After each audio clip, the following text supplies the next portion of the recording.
નમસ્કાર મિત્રો. ટ્રમ્પ સાહેબને દોસ્તી શું એ ખબર નથી, કારણ કે તે અમેરિકામાં રહે છે. ભારતમાં દોસ્તીનો મતલબ હોય છે જીગરી જાન દોસ્ત માટે જીવ આપી દેવો, અથવા એને કોઈ પજવતો હોય તો તેનો જીવ લઈ લેવો. પરંતુ ટ્રમ્પ સાહેબ મોદી સાહેબને મારા પરમ મિત્ર કહે છે ને એક બાજુ તેમની સાથે ગદ્દારી કરે છે.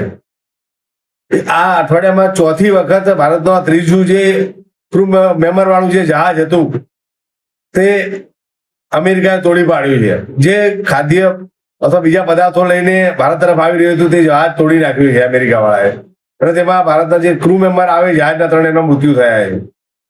જોકે ભારતે આની પર સખત વાંધો ઉઠાવ્યો છે, પરંતુ ટ્રમ્પ સાહેબને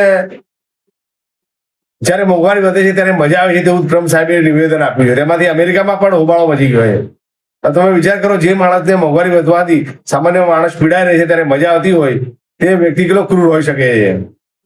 એટલે આ માણસને ખાલી પોતાનું સામ્રાજ્ય સ્થાપવું છે અને લોકોના મગજ પર ભય ઉત્પન્ન કરવા માટે.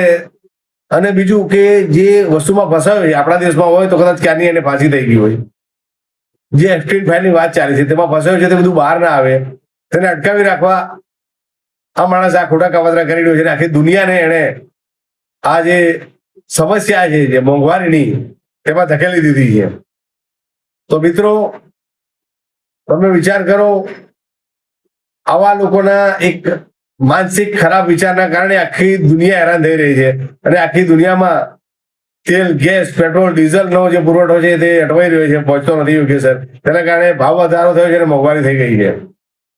તો આવા લોકોને તો કઈ રીતે સપોર્ટ કરી શકાય તમે વિચાર કરો. અને મોદી સાહેબ પણ આવા વ્યક્તિને મિત્ર કહે છે. તો મોદી સાહેબને નમ્ર વિનંતી, સાહેબ આવા લોકો જોડે મિત્રતા તોડો. આ કોઈ કામનો વ્યક્તિ નથી. અને જે વર્ષોથી આપણી સાથે રહેલું છે રશિયા, તેની સાથે દોસ્તી જાળવી રાખો.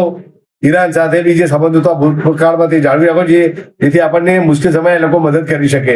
બસ આટલો જ વિડીયો હતો મારો. મિત્રો, જય હિન્દ.